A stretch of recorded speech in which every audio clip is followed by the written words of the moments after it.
Arsène Lupin, Gentleman Burglar, Episode 7, Women and Intrigue. Welcome back, Detective. We've witnessed Lupin outsmart police, escape impossible prisons, and steal from the most secure vaults in Europe.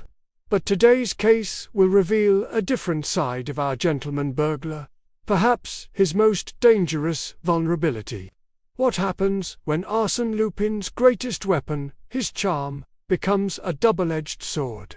Can even a master manipulator avoid being manipulated when emotions enter the equation? Picture this: October 1906, Paris.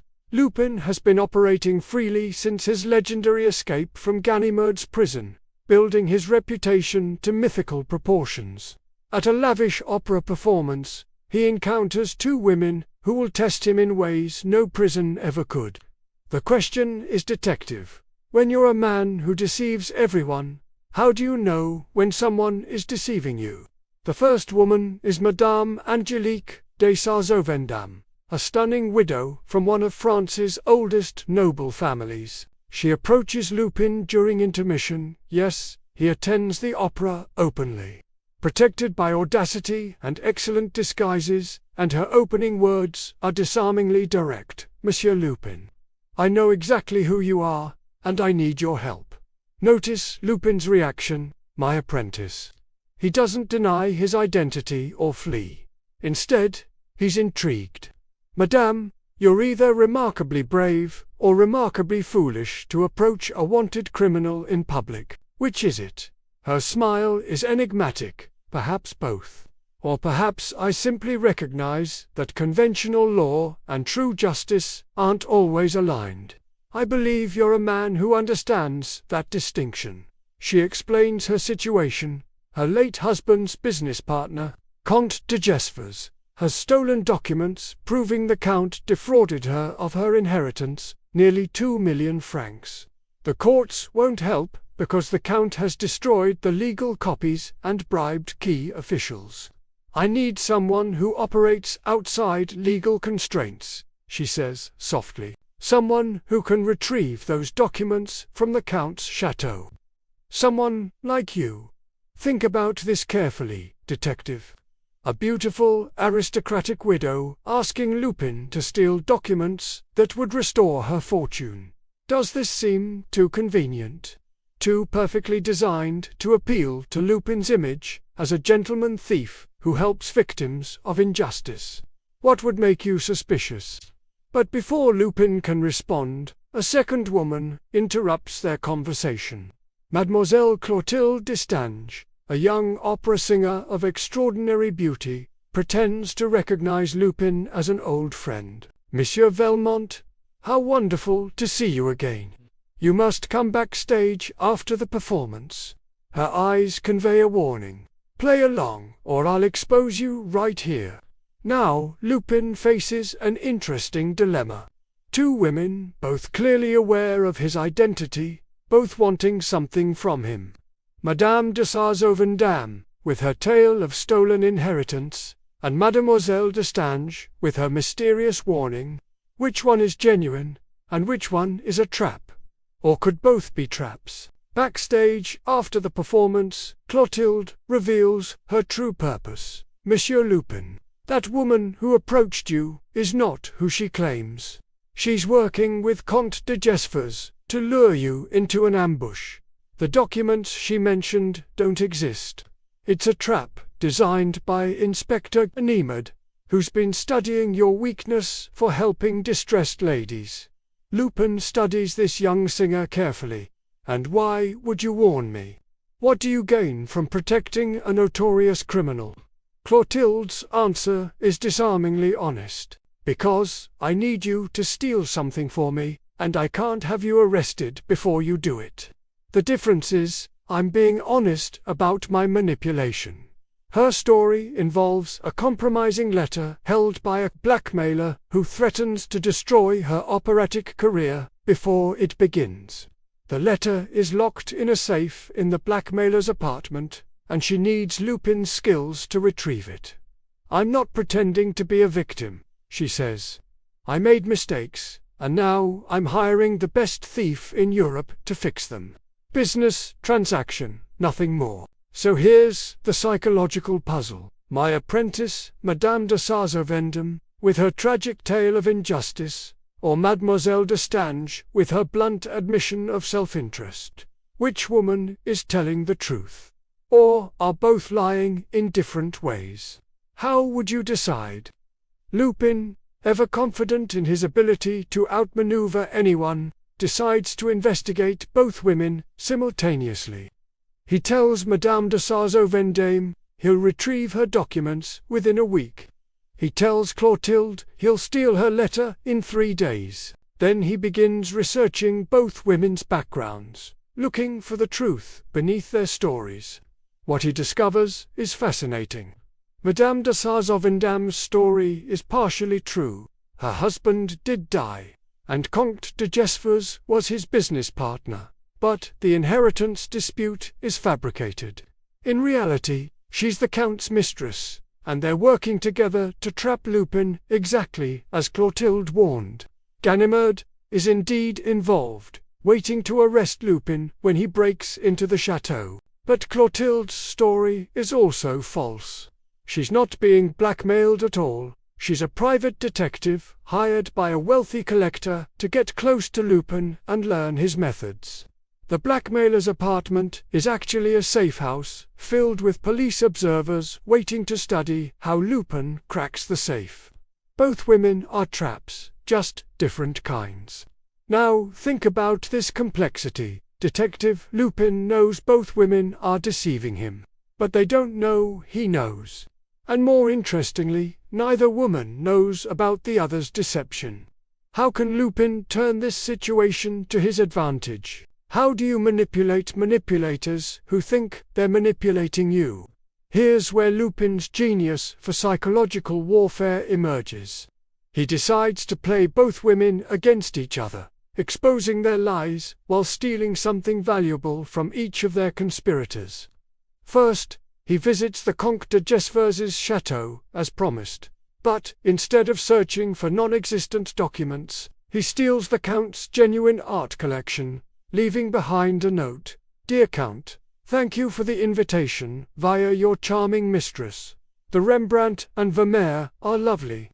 Best regards, A.L. When Madame de Sarzeau-Vendôme realizes Lupin knew about the trap all along and robbed her lover instead, she's humiliated. The Count is furious. Their relationship destroyed by mutual accusations of incompetence. And Ganimard, waiting in vain at the chateau with his officers, misses the actual theft entirely because he's watching the wrong rooms. But Lupin's not finished. He goes to the blackmailer's apartment, where police observers wait to study his safe-cracking techniques. Instead of attempting the safe at all, he starts a small fire in the building. Nothing dangerous, just enough smoke to trigger evacuation. In the confusion, he picks the pockets of every observer, stealing their police badges, notebooks, and personal valuables.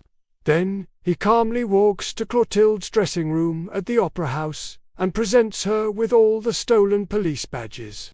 Mademoiselle, I believe you hired these gentlemen to observe me. Please tell your employer that if he wants to learn my methods, he should attend my performances like a normal patron. Also, you have genuine talent as a singer.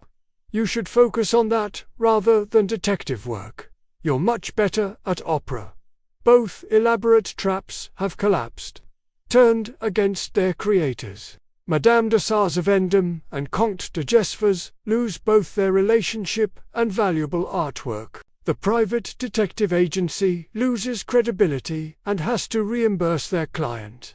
And Ganimard adds another failure to his collection, having participated in a trap that caught nothing while the real crime happened elsewhere. But here's where the story takes an unexpected turn. 3 days later, Lupin receives a letter from Clotilde, a genuine letter this time, with no deception. Monsieur Lupin, you were right. I am better at opera than detective work. Thank you for not exposing me publicly, which would have destroyed my reputation. You showed more honor than I deserved. If you ever need help in the future, you have only to ask. Sincerely, Clotilde. And then Madame de Sarzeau-Vendôme appears at one of Lupin's known haunts, asking for a private conversation. She's different now. No aristocratic pretense, no manipulation, just genuine emotion. You've ruined my relationship with the Count, but honestly, you did me a favor. He was using me as much as I was trying to use you. I've learned something. You can't deceive someone who's more honest about his dishonesty than you are about your honesty. She makes an unusual proposal. I do have genuine skills in aristocratic society, connections, knowledge of who owns what, information about security systems in noble houses. If you ever need intelligence for your robberies, I could provide it. Not as manipulation, but as genuine business partnership. You showed me respect, even while exposing my lies. I'd like to return that respect. Think about this development. My apprentice, both women tried to deceive Lupin. Both failed, and now both offer genuine alliances born from that failure. What does this tell us about Lupin's true power? Is it his skill at theft, or his ability to transform enemies into allies by treating them with honor even when they've shown him none? Lupin considers these offers carefully. To Clotilde, he sends a generous, anonymous donation to her opera company with a note. For promising talent that chose art over deception. To Madame de Sarzeau-Vendôme, he responds with cautious interest. If you're genuine about partnership, prove it by providing information on one target with no expectation of reward. If the information is good and your motives honest, we'll discuss future arrangements. She provides detailed intelligence about a corrupt banker who's defrauding widows' pensions, exactly the kind of target Lupin loves. The information is accurate, her motives genuine. She's proven herself. Over the following months, she becomes one of Lupin's most valuable informants, their relationship built on mutual respect rather than manipulation. So tell me, detective, what's the moral lesson here? That Lupin's greatest strength isn't his ability to deceive, but his ability to recognize deception in others. That honor among thieves is more reliable than dishonesty among honest people. Or that the most successful relationships, even criminal ones, are built on genuine respect rather than manipulation. This case reveals something crucial about Arsène Lupin's character. Yes, he's a master deceiver, but he respects honest deception more than dishonest honesty. Both women tried to manipulate him with false stories, and he punished them for it. But when they approached him honestly afterward, he responded with genuine respect and even partnership. The newspapers never report this story. There's no dramatic heist to publicize, no escape to celebrate. But in criminal circles, word spreads. Lupin may be a thief, but he's a thief with principles. He'll steal your jewels, but not your dignity. He'll expose your lies, but reward your honesty. And if you try to manipulate him, he'll turn your trap into his triumph. Inspector Ganimard, reviewing the failed operation, writes in his notes, Lupin's greatest defense isn't his disguises or his lockpicks. It's his understanding of human nature. He sees through deception because he practices it honestly, if that paradox makes sense. How do you trap someone who knows all the traps because he invented most of them? Madame de Sarzeau-Vendôme becomes a recurring figure in Lupin's adventures, providing information that leads to some of his most spectacular heists. Clotilde Destange becomes a celebrated opera star, occasionally providing Lupin with alibis or information from her aristocratic patrons. Both women learned that Lupin rewards genuine partnership more than he punishes honest opposition. The lesson extends beyond these two women. Throughout his career, Lupin will collect a network of allies, not through coercion or deception, but through demonstrating that honor and respect matter even in criminal enterprise. Former enemies become collaborators, not because they fear him, but because they've learned he's more trustworthy than many honest people.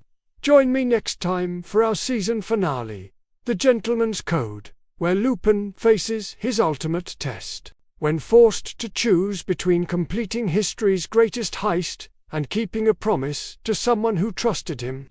What will our gentleman burglar decide? Can someone who steals for a living still claim to have honor? The answer may surprise you.